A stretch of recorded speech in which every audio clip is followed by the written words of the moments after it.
May nangyari po na kakaiba po na sinasaktan din ako ng babae. Kaya po ako umalis doon kasi pinalayas po ako ng mga tito ko. Pinalayas ka ng mga tito mo. Nag-away sila ng tatay ko tapos dinamay po ako. Bumalik din lang po siya sa babae niya. Imbis na ako po yung kinampihan, yung babae pa po kinampihan niya sa tatay ko po. Sana naman magtinutino ka na at maano yung utak mo. Hindi yung puro yung babae yung pinipili mo. Parang kayo ba, yung tayo? Parang may nakita ako eh. Oo,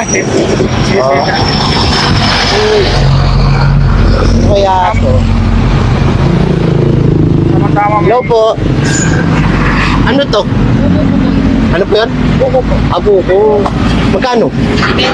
20. Pabili nga ako dalawa. Dalawang 20. Nakakauhaw guys eh. Oo. Ang ganda niya ate. Ate, taga saan ka ate? Ito lang po kumakapin natin. Ilang taon ka na? 18. Kailan ka nag-18? September po last year. Last year. Okay. Sarap ba yan? Nakakapawi ba ng uhaw yan? Parang kasi, medyo nauhaw ako eh. Po kami May kiupo kami. malayo kasi pinanggalingan namin. Oo. Bale ate, pwede ka bang Pwede ka bang makausap saglit? Ha? Bale ako nga pala si Kuya Rab. Ito si Kuya Val. Sorry ate, ano pangalan mo? May Kamusta ka naman? Nag-aaral ka pa ba? hindi na po. Hindi ka na nag-aaral. Hanggang saan nyo natapos? Graduating po akong grade ko. Ano yan? Graduating po. 4th year ka na. Senior high. Opo. Anong nangyari? Bakit tumigil? Ano po, hindi na po kasi kaya ng nanay ko po. Tsaka 4 po kasi kami na magkakapatid. 4 kayo magkakapatid. Pangilang ka? Pangalawa po. Yung mga magulang mo, nasaan? Nasa Baliwag po yung nanay ko. Nasa? Baliwag po. Baliwag. Nagtatrabaho po. Dito lang din sa Bulacan. Opo. Then, yung mga kapatid mo, ilang taon na? Mga kapatid mo, ilang taon na? Yung sumunod sa'yo? 17 po. 17. Tapos yung panganay, 20 na po. 20. Ikaw? 18 na. Ito, pinaka-trabaho mo na to. Hindi pa naman. May iba ka pang trabaho? Wala. Wala na. Musta ang buhay mo ngayon, May? Okay lang naman po. Tsaka medyo madami lang po pinapagdadaanan po. Pwede mo bang may kwento sa amin itong pinagdadaanan? Ano ang pinagdadaanan ng isang 18 years old? Sa ganyang murang edad, ano yung mga bagay na pinagdadaanan mo ngayon? Bali, broken family po kasi ako po. Family problem. Okay lang ba na may kwento mo sa amin? Sige po. Bakit? Anong meron sa family mo ngayon?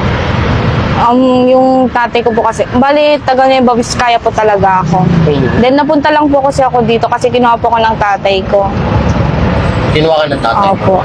Bali, andyan lang po sa Anyatan yung tatay ko po. Sa Anyatan lang po. Then, may nangyari po na kakaiba po na sinasaktan din ako ng babae. Kaya po nakilala ko po yung kaibigan ko po na tapos siya po yung tumulong sa akin. Yung babae na sinasaktan ka, stepmother mo ba yun? Bakit ka sinasaktan? Hindi ko lang po alam. Ganito po kasi yan. Sinasabihan po akong basos kahit na nanahimik lang po ako doon.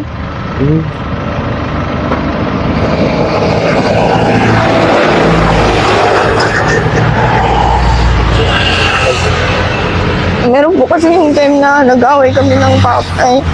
Nag-away sila ng tatay ko tapos dinamay po ako.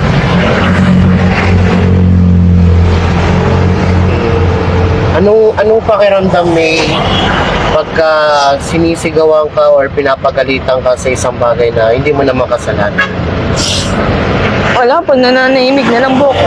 Kasi mahirap din po kasi sumagot kasi sasabihan ka ng baso kahit di ko naman po nabakit.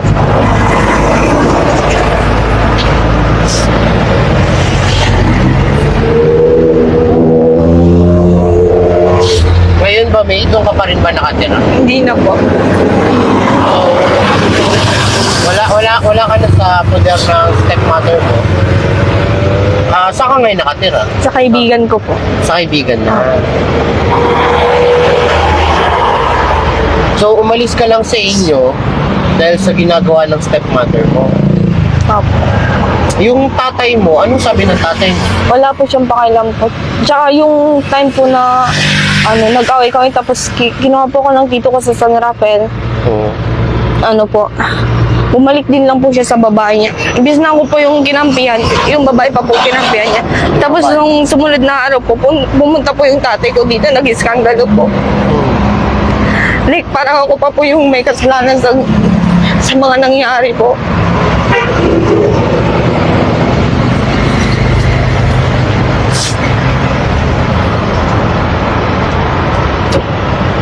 Ngayon ba, ano bang nararamdaman mo ngayon tungkol about sa nangyari sa iyo?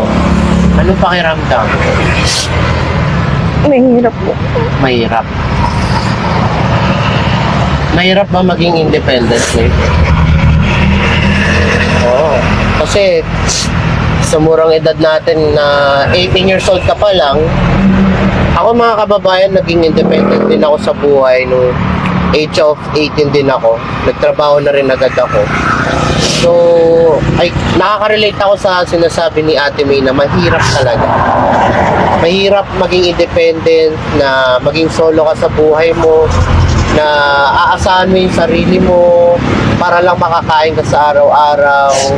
Mahirap sobra na wala kang kinakapitan, wala yung mga magulang mo malayo sa'yo. So, lahat talaga ng bagay, lahat ng paraan, sarili mo lang talaga ang gagawa ng paraan kung paano ka mabubuhay sa pang-araw-araw. So, masakit man at may mahirap. Pero, ate may laban lang. Ngayon ba, ano bang pangarap mo ngayon sa buhay?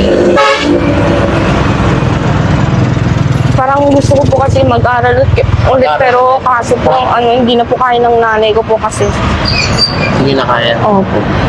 4 po kasi kaming magkakapatid tsaka 2 lang po yung nag-aaral sa amin.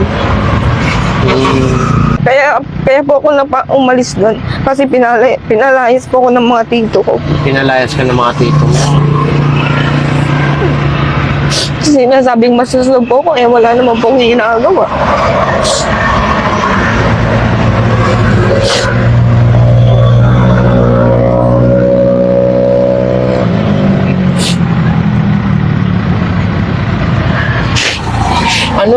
Kung bibigyan ka ng pagkakataon na magbigay ng mensahe sa mga tito mo, sa step mother mo, sa father mo, ito na yung pagkakataon na para magsalita ka. Kausapin mo sila, malay mo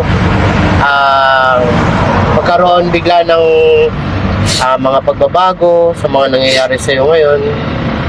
Pwede mo silang kausapin. Baka may gusto kang sabihin sa kanila. Kasi panigurado, mapapanood at mapapanood nila ito. Lalo na po sa tatay ko po. Sana naman magtinutino ka na at maano yung utak mo. Hindi yung puro yung babae pinipili mo.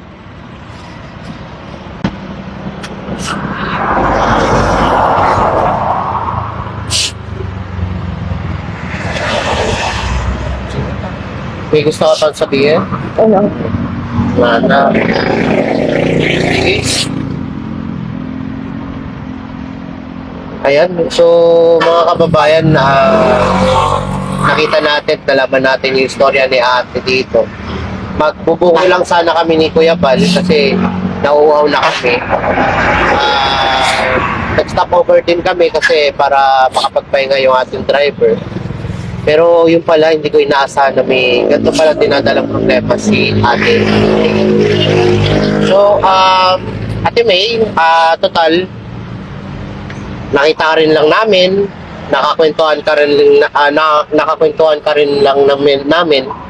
Gusto namin or gusto magpaabot ng tulong sa iyo ni Daddy Frankie.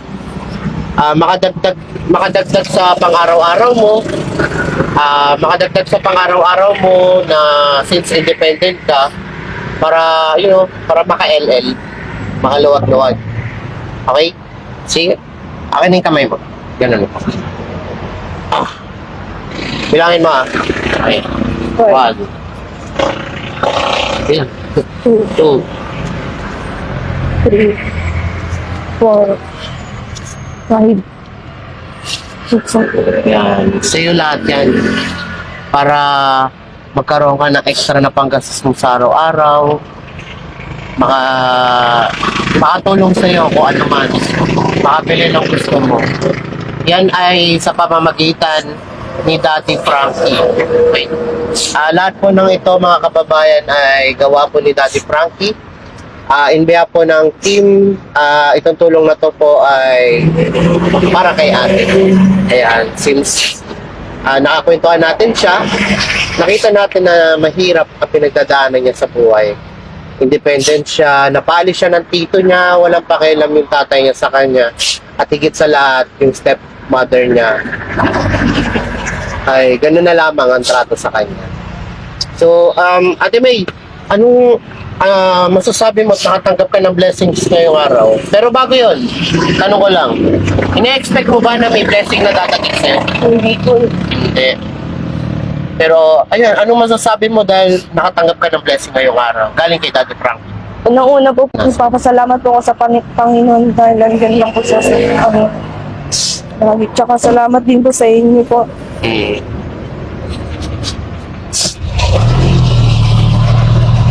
Ayan. Nagpapasalamat din kami, Ami, kasi nakilala ka namin. At naway, maging maliwanag ang iyong daan sa ating kinaharap, sa iyong future. Okay? Laban lang. Sabi nga ni Daddy Frankie, ikaw ang gagawa ng kapalaran. Nasa Diyos ang awa, pero nasa atin ang gawa.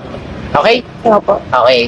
So, Ate May, mauna na kami ni Kuya Bal. Ano, Kuya Bal? Okay ka na? Nabusog ka na?